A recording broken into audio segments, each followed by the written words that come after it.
Les distractions au travail sont omniprésentes. C'est pour ça que le travail en profondeur ou deep work nous permet de se concentrer sur ce qui est vraiment important et donc d'accomplir des choses extraordinaires. Bonjour à tous!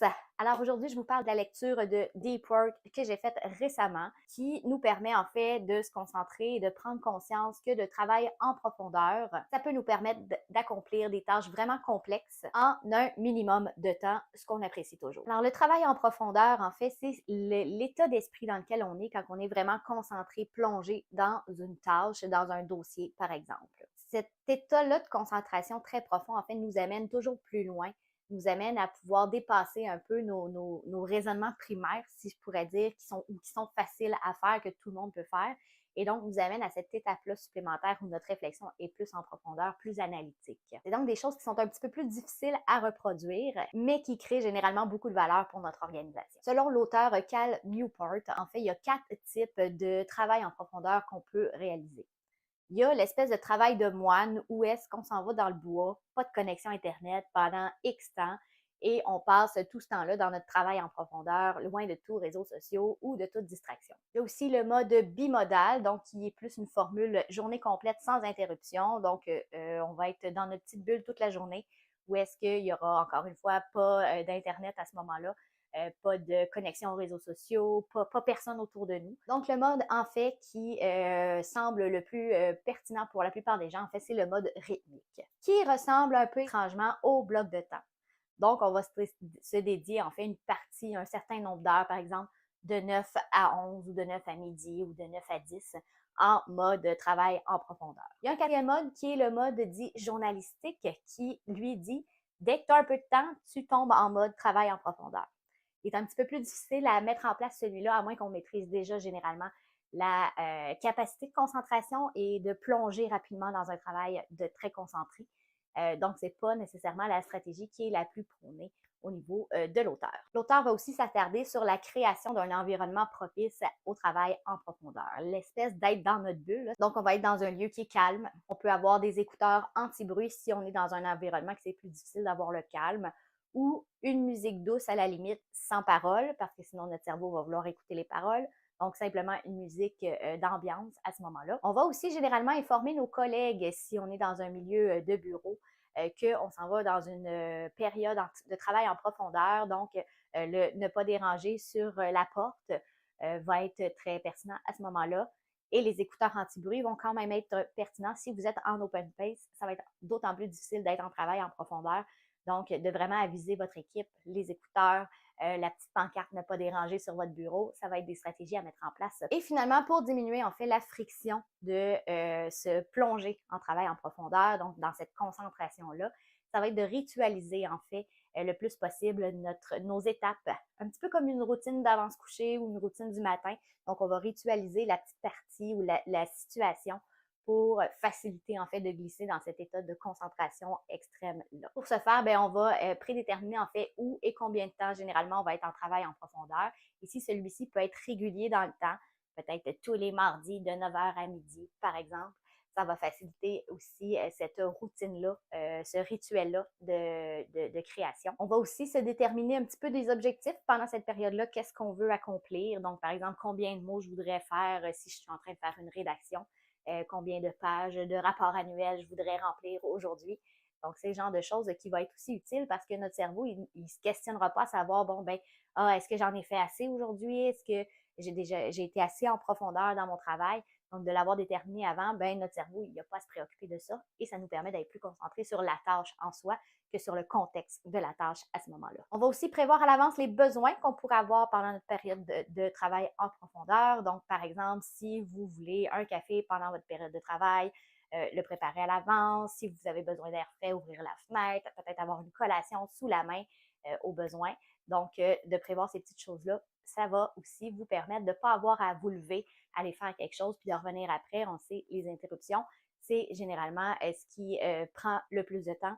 De revenir d'une interruption, c'est difficile. Donc, on évite d'avoir à être confronté à ça en ayant déjà tout pensé à l'avance. L'auteur va aussi s'attarder dans le bouquin à quelques chapitres sur le concept des 4 disciplines de l'exécution.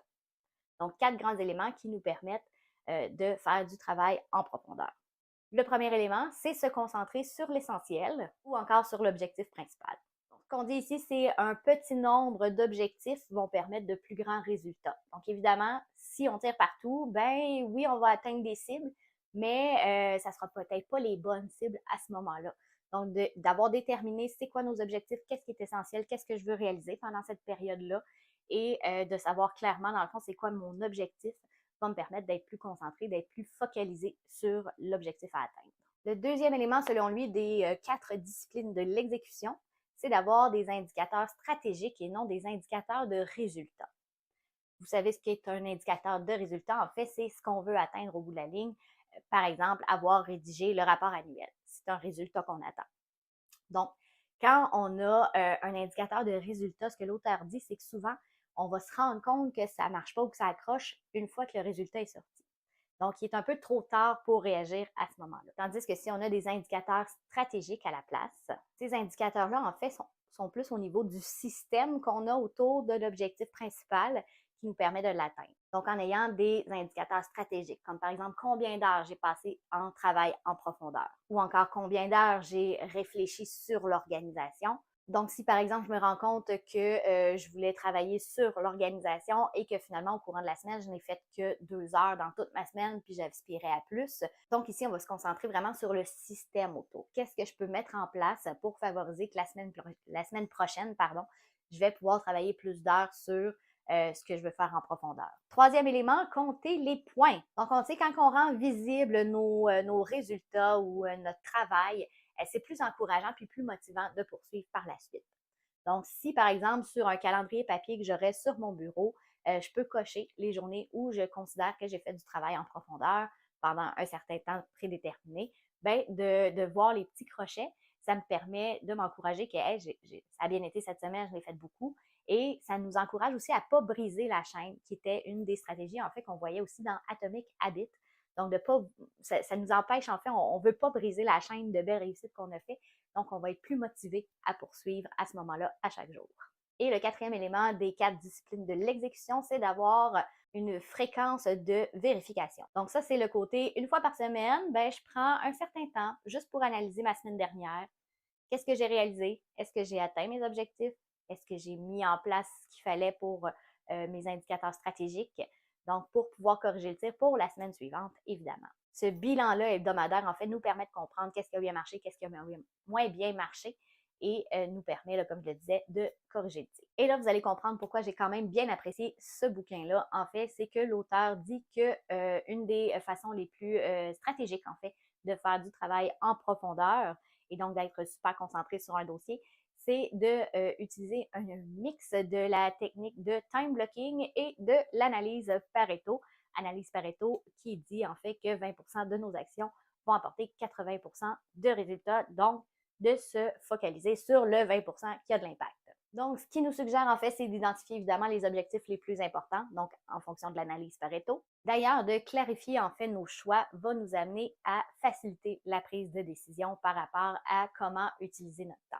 Alors évidemment, il y a aussi une section dans le livre qui nous parle des réseaux sociaux et des courriels, donc qui sont des distracteurs très forts dans nos milieux de travail. L'auteur nous encourage donc à mettre des limites claires concernant les courriels ou les réseaux sociaux. Par exemple, il nous recommande de devenir difficile à joindre. Idéalement, vous n'êtes pas la personne, si vous êtes à un poste de direction, qui est la boîte courriel générale, genre info à machin truc, tout ce qui tombe dans votre boîte courriel, dans cette boîte courriel-là, en fait, c'est tout et n'importe qui peut y avoir accès à cette adresse-là. Donc, ça devient un gros grugeur de temps. Ce qu'il nous suggère aussi comme stratégie, en fait, c'est de préparer des réponses toutes faites. Donc, des réponses qui restent juste à faire copier-coller et retourner à l'envoyeur, par exemple. Ben, non merci, j'apprécie que tu aies pensé à moi, mais ça ne sera pas possible. Donc, une formule un peu préécrite de refus, par exemple, d'une demande quelconque, parce qu'on se rappelle que les demandes qui arrivent par une boîte de courriel, c'est les demandes et les priorités des autres et non les vôtres. Donc, on va se concentrer sur les nôtres en premier, idéalement. Un autre exemple de réponse toute faite, ça pourrait être quelque chose comme « Si vous souhaitez que je porte plus attention à votre message, je vous invite à clarifier votre demande. » Donc, ça peut sembler un peu bête sur le moment, mais il faut protéger votre temps à vous. Donc, si vous recevez une demande par courriel qui n'est pas claire ou qui vous demanderait énormément de réflexion, de recherche, ben, essayez de relancer la balle à la personne, de clarifier sa demande parce que vous devez protéger votre temps à vous. On va aussi, avec les courriels, du moins, essayer de limiter les allers-retours. Donc, les allers-retours de, ben, OK, on prépare une rencontre, donc, voici mes disponibilités, là, ça ne marche pas, tu m'en envoies d'autres, donc, là, ouais, mais là, telle heure, ça serait mieux.